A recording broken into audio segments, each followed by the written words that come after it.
No nii, tere kõigile! Meil on hea meel kutsuda teid Kodulinna majja, kus me räägime täna nii kodulinna liikumisest kui ka tänasest pärandivadelite liikumisest ja natuke nõuandeid. Anname sõna Kodulinna liikumise rajale ja juhile Tiina Mägi.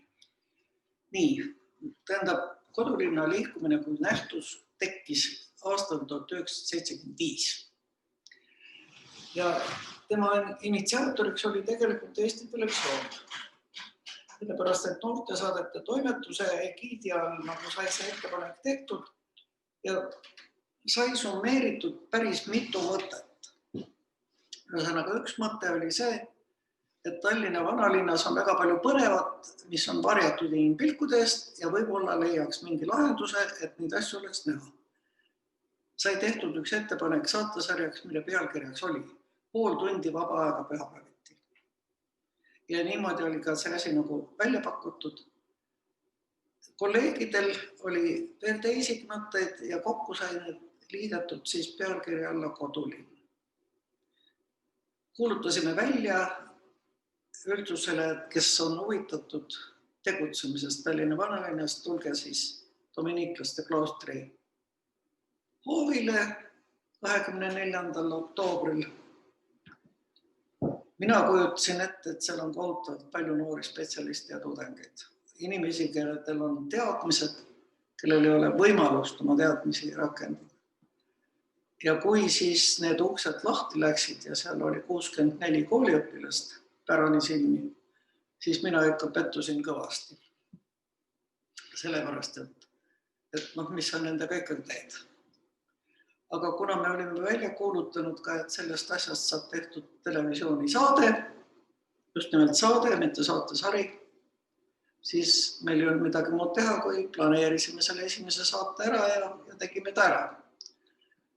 Kuidagi iseenesest mõistetavalt tuli sinna veel teine saade ja tuli veel kolmas saade ja tuli saatesari ja sai nagu tegutsetud Tallinna vanalinnas muinsuskaitselistel objektidel ja üldse vahvates kohtades spetsialistide juhendamisel esialgu selleks, et teha neid telesaateid.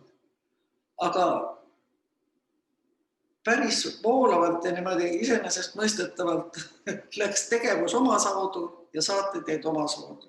Ja nii tekkiski asi, mille nimeks on see Kodulinna liikumine. Tähendab, tekkis mingisugune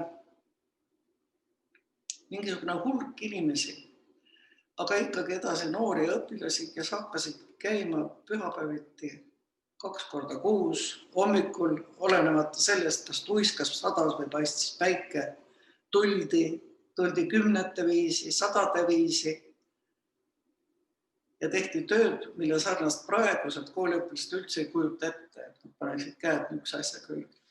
Ja praegusel ajal ei tekiks seda mitte mingil juhul. Sellepärast, et esiteks ei ole Tallinna vanalinn enam meie, vaid see on juba ammu teiste. Uksed on kinni, väravad on kinni. See oli meie linn, kus me tegutsesime. Me käisime omas linnas, majast majja, pööningule, keldrist keldrisse, hoovist hoovi. Ja kes ikka tõsiselt selles kodulinnas liikumises oli, see teadis vanalinnast ka kõik.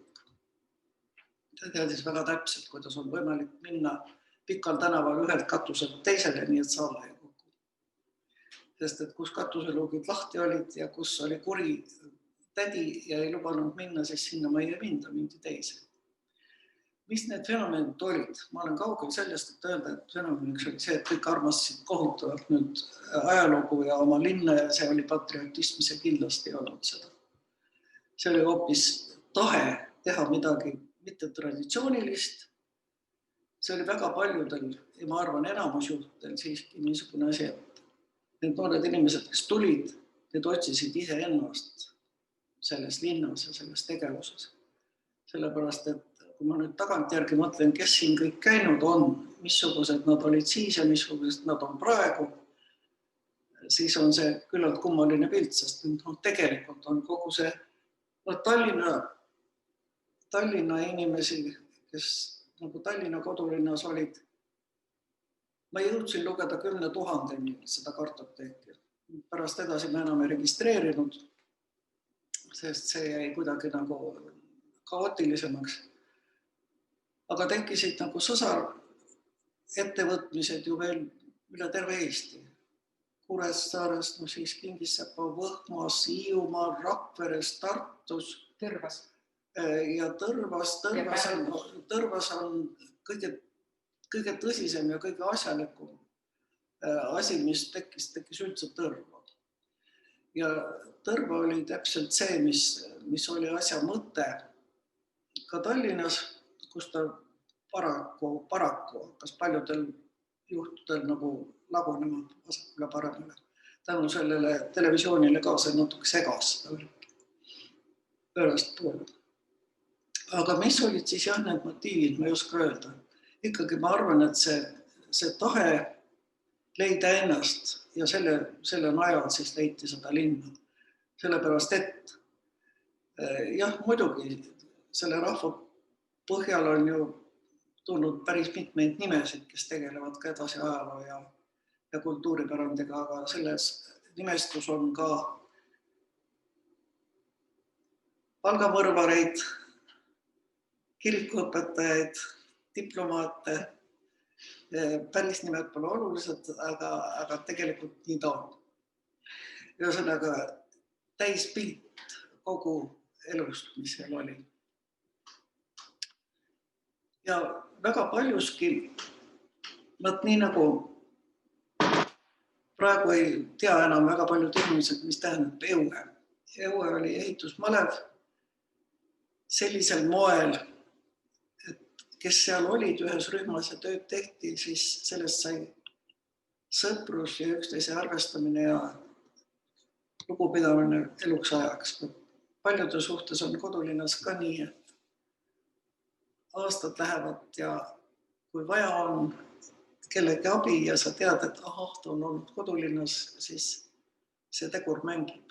Mitte kõikide puhul, aga väga paljude puhul. Kodulinn ei saaks selles vormis, nagu ta oli, mitte mingil juhul olla praegu. Ma juba ütlesin, linn ei ole enam meie.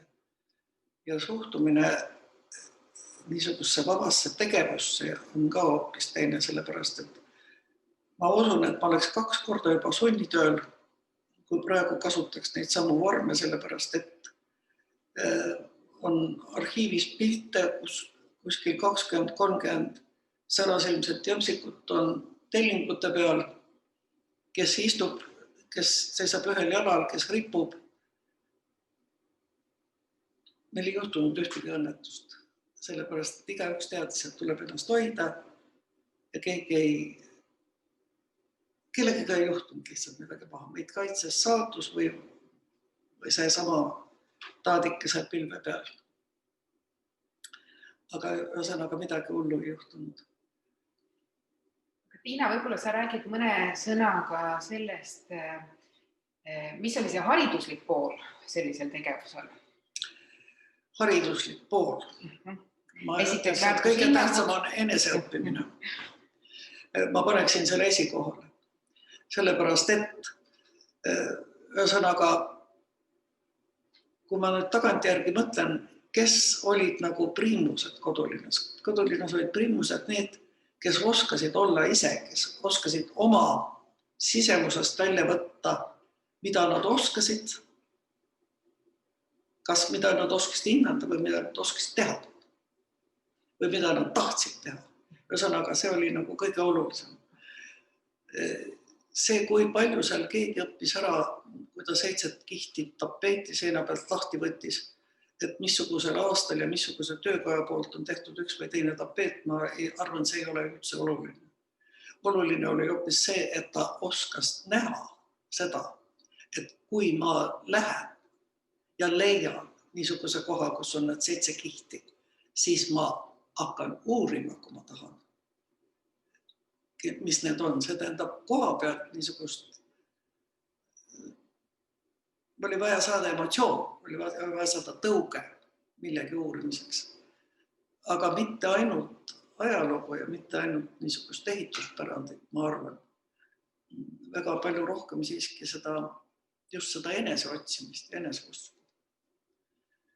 Seda, kui tähtis on arvestada teisega, kes on mu kõrval. Sellepärast, et kas või ütleme banaalne näide, tuua 2 suurt klaastahvlit pööningult alla ja visata need autosse. Ei ole vaja väga teada klaasi struktuuri, aga on vaja rohkem teada seda, et kas see Jaan või Peeter, kes mul hoiab teisest otsast kinni, kas see on sõnapidaja mees ja hoiab sealt kinni, mitte ei lase mulle jalgade peale kukkuda. Nii et niisugused fenomenid olid nagu palju olulisemad, et keda usaldada ja kelle abil asja edasi teha. Sest et raamatuid saab võtta alati, aga sa pead enne tahtma raamatut võtta. Ja. Ma olen öelnud, et ma ei kasuta nimesid, seepärast, et ma ei suuda igaühe kohta öelda ja kui ma jätan kellegi nimetamata, siis on võib-olla see natuke ebaõiglane. Kui ma ütlen, et vaat see on nüüd väga hea ajalooline ja see teine on, aga oli 3. veel. Aga ma ütlen, et just see, et kui palju selles vanuses hakkab mängima see, kui sa näed, et teine teeb ja sellest peetakse lugu, ma teen ka. Ma ju nägin, mismoodi muutus suhe kirjandus näiteks, kui keegi tuli ja tal oli kaenlas mingi huvitav raamat, siis oli piisavalt neid, kes tahtsid teada, mis raamat see on. Ja mõni teine kord ma vaatasin, tuli see sama, kes väga vaatas, tal oli järgmine raamat kaenlas, sest ta nägi, et selle vastu on huvi ja lugupidamine. Need on niisugused hoopis teised meetodid, mis mängivad. Aga toona see korraldus käis niimoodi, et neid tööobjekte otsis välja siis Vanalinna ehitusvalitsus või kes? Ei. Tähendab, kuna kogu see kodulinna liikumine põhines ju tahtel, mitte kindlal organisatsioonil. Meil ei olnud ühtegi ametlikku isikut, miks ma ütlen liikumine, sest liikumine oli ainult, see ei olnud organisatsioon. See oli liikumine sõna otseses mõttes. Me ei kasutanud mitte mingisugust majanduslikku baasi, me kasutasime ainult inimeste tahet. See tähendab, kes tahtsid. Vanalinna elamu ekspluatatsiooni valitsus oli Vanalinnas üks niisugune organisatsioon, mille väärtust ma arvan, et kunagi ajalugu oskab hinnata tõsiselt. Nad tundsid tõesti Vanalinna läbi ja lõhki ja seal oli väga huvitavaid inimesi. Nemad olid ühelt poolt, teiselt poolt oli toona kultuurimälestiste projekteerimise instituut. See on midagi, ma ei oska öelda, mis ta praegu on, mingi süntees. No see olid arhitektid ja ajaloolased. No see on ühesõnaga restori ja ajaloolaste ja praegu paneks vana Tallinna ja projekteerimise instituudid ja need kõik kokku siis saaks. Ühesõnaga terve rida inimesi, kes tegelesid Vanalinna uurimise ja projekteerimisega,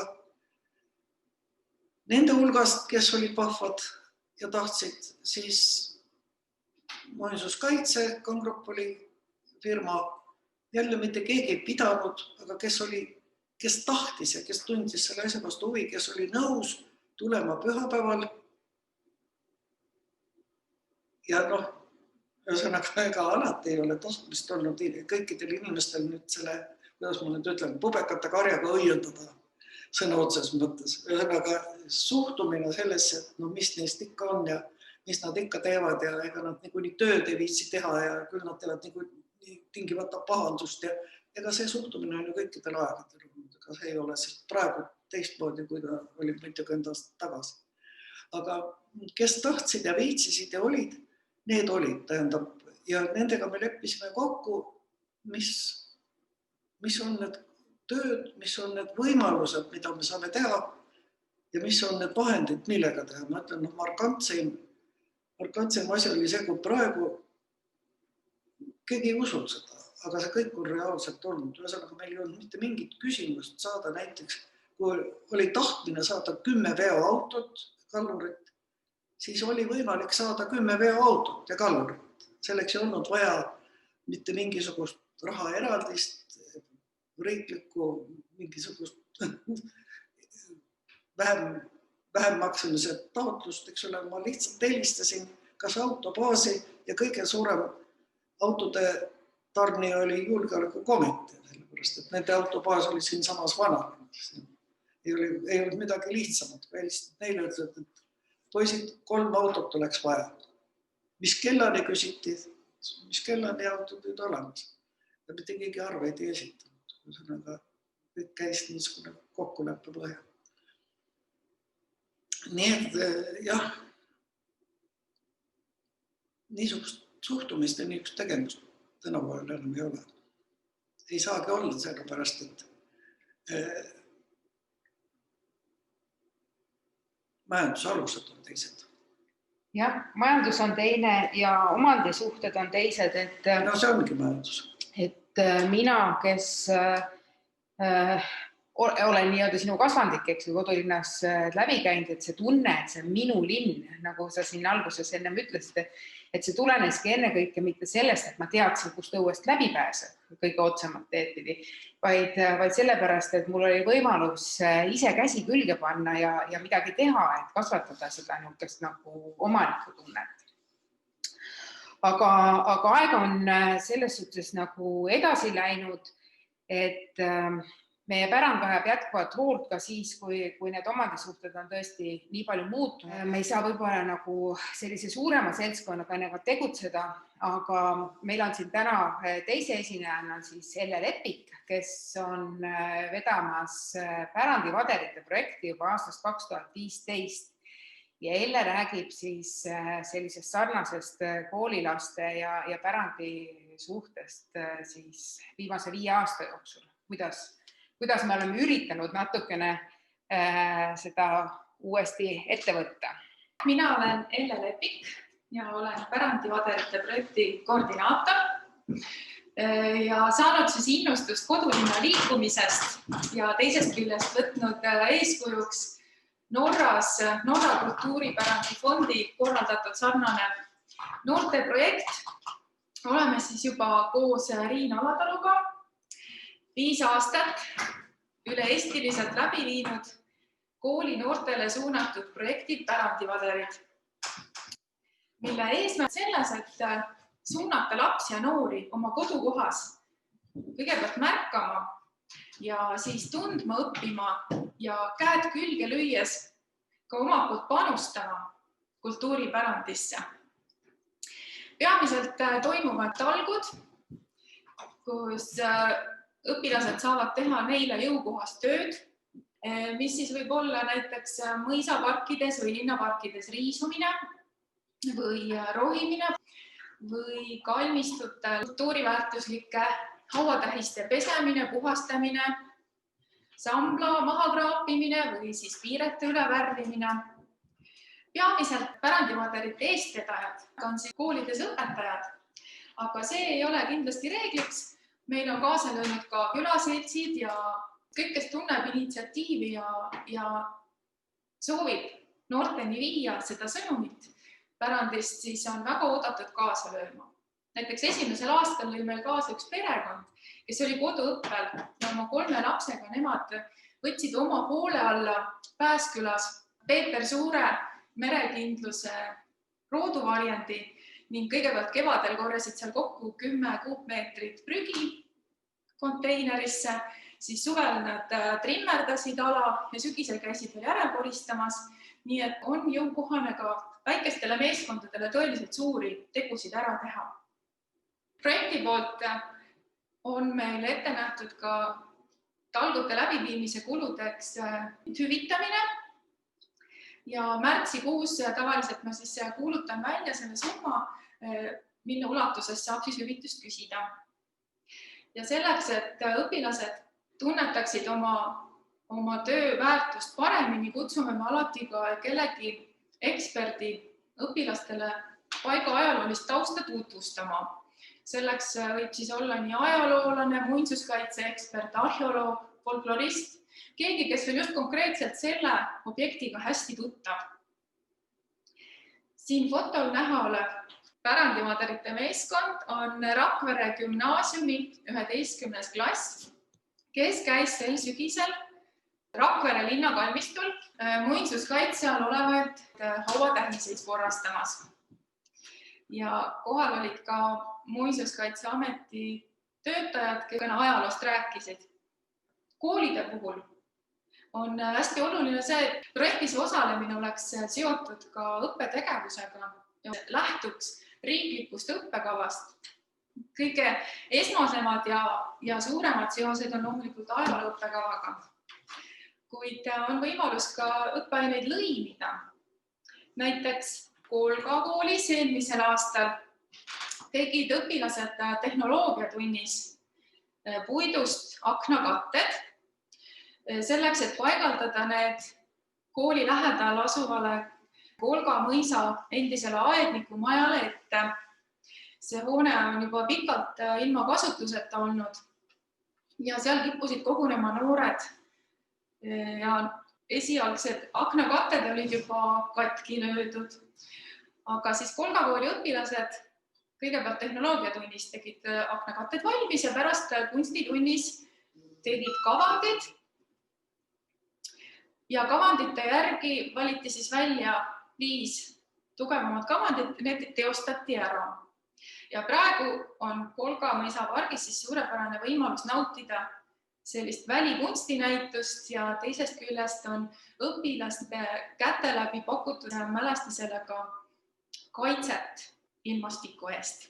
Ja väga hästi saab siduda pärandivaderite tegemisi ka loovtöödega. Näiteks Valjalas 8. klassi õpilased tegid eelmisel aastal 2 peale Valjala vana kalmistut tutvustava infostendi jaoks puidust aluse.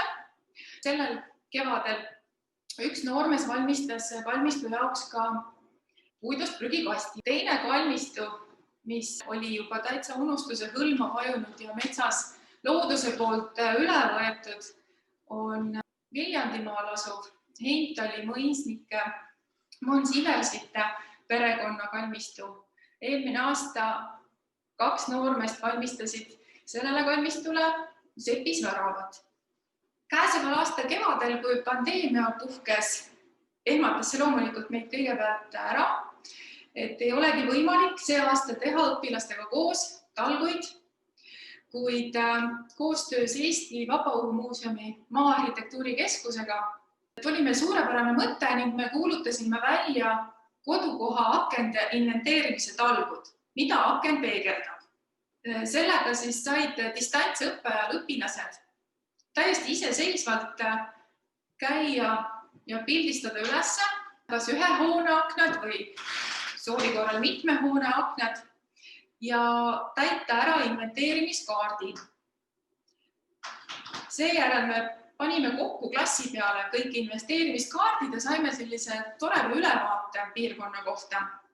Ja selleks, et õpetajal oleks lihtsam seda projekti läbi viia koolis, valmistasime ette ka töölehed õpilastele, mis andsid neile aimu selle kohta, millistel erinevatel aegadel erinevad aknatüübid on kasutuses olnud. Ja väga oluline ja kõige põnevam osa sellest projektist oli see, et me edastasime õpilaste üles pildistatud aknad eksperdina, kes siis omalt poolt koostas kirjaliku kokkuvõtte, aga andis ka suuliselt õpilastele tagasisidet, ehk siis pidas neile ajalootunni nende õpilaste endi kokku kogutud akende põhjal ja avas neile siis piirkonna ehitusloolist ajalugu. Need tunnid toimusid loomulikult kevadel virtuaalselt või siis teise variandina me kasutasime võimalust, et ekspert tegi väikese videolõigu tagasiside andmiseks. Aga sügisel sai juba koole ka külastada ja õpilastega vahetult kohtuda. Pärandivaderite kodulehel on olemas siis need töölehed ja juhendid nii akende inventeerimise kohta kui ka soovitused ja juhendid talgute läbiviimise kohta. Ja pärandivaderite Facebooki lehel ma jagan infot selle kohta, mida erinevad meeskonnad üle Eesti korda saadavad.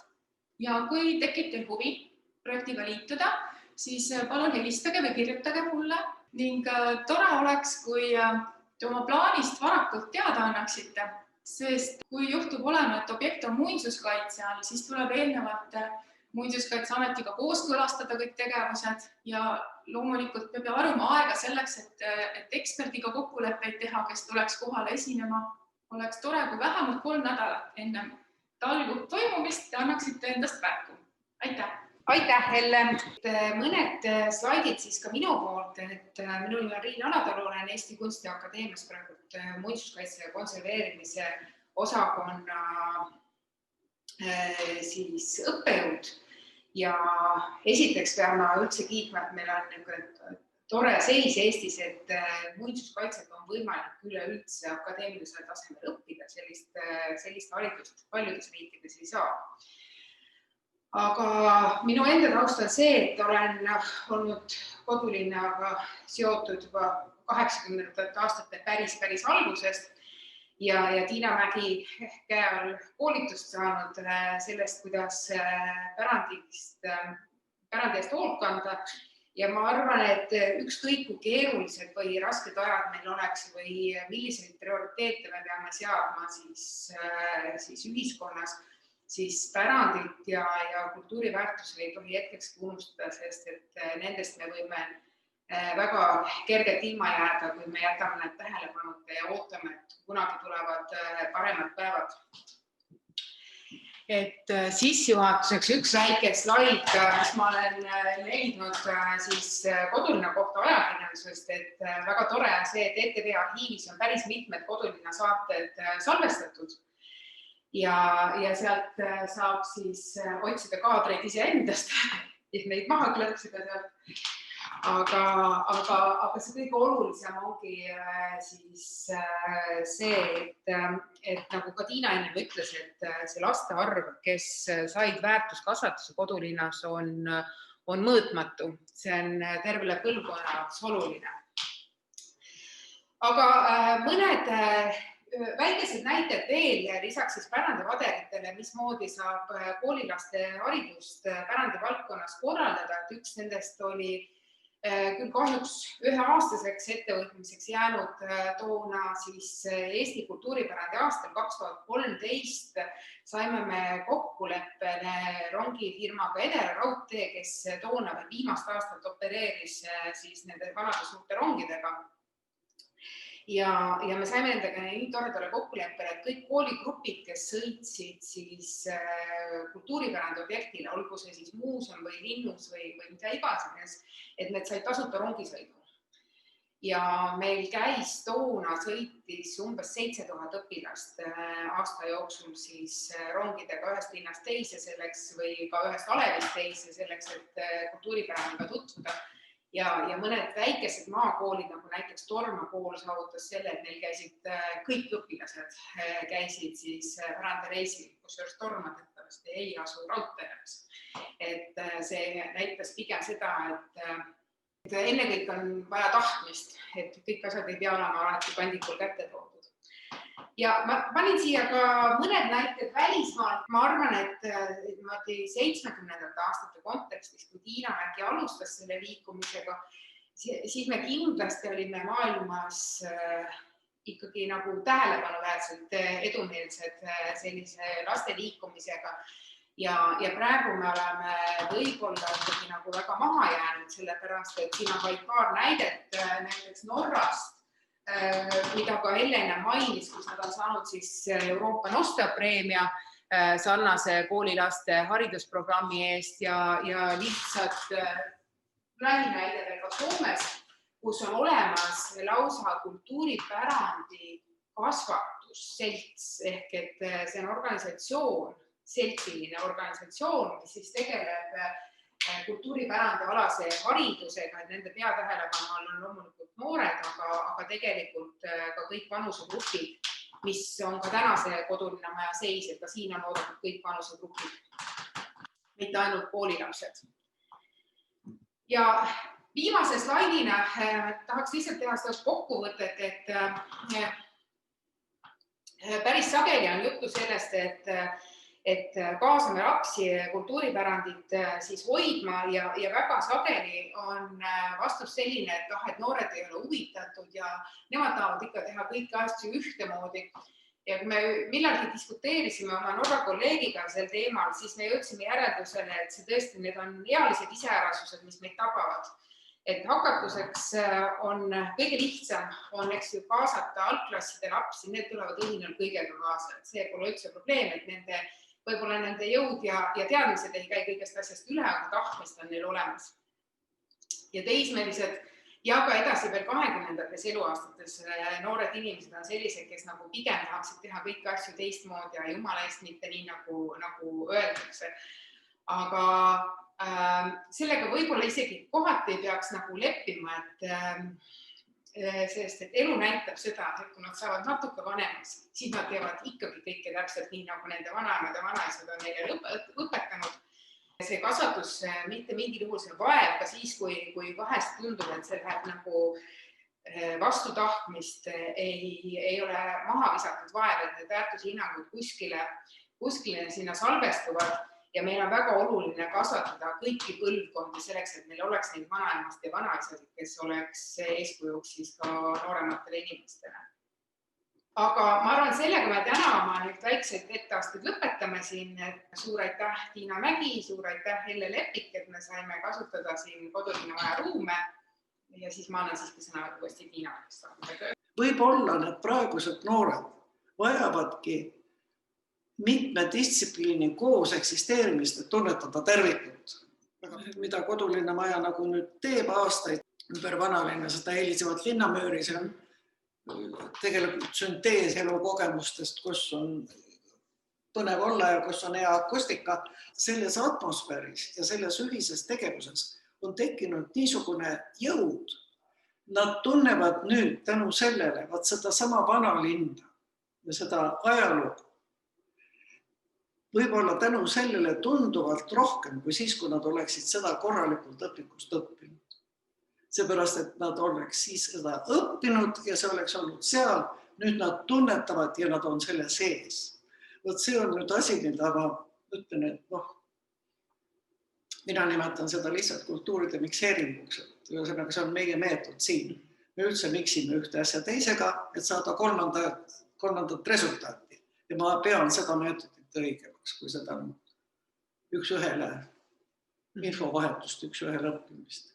Sa pead käe panema vastu kivi, siis sa ei tunne, et see on külm, sa tunned, et see on aeg. Ja see on looming, see on hoopis midagi muud. Ütleme niimoodi, see Helle akende mõte, mis tuli distantsõppeks, see oli ju päris tore mõte. Jah, ei see on tore mõte ja see on see sama, sa tunnetad, et see on see, sa ei ole mitte auk ja klaas, vaid see on elu. Ja siis kui pärast õpilased saavad tagasisidet ja siis näiteks Keidi Saks Saaremaa muinsuskaitse nõunik pidas neile tunni, näitas nende endi fotosid, siis see kõik ärkas ellu nende jaoks. See oli tõesti vau-efekt oli see. Ja vaat ongi see, et see on päris. On vaja, et asi oleks päris. Vaat nii. Ja üks Kohtla-Järve poiss ütles ka väga armsasti vene kooli õpilane. Et mul oli väga hea meel olla osa Eesti ajaloost.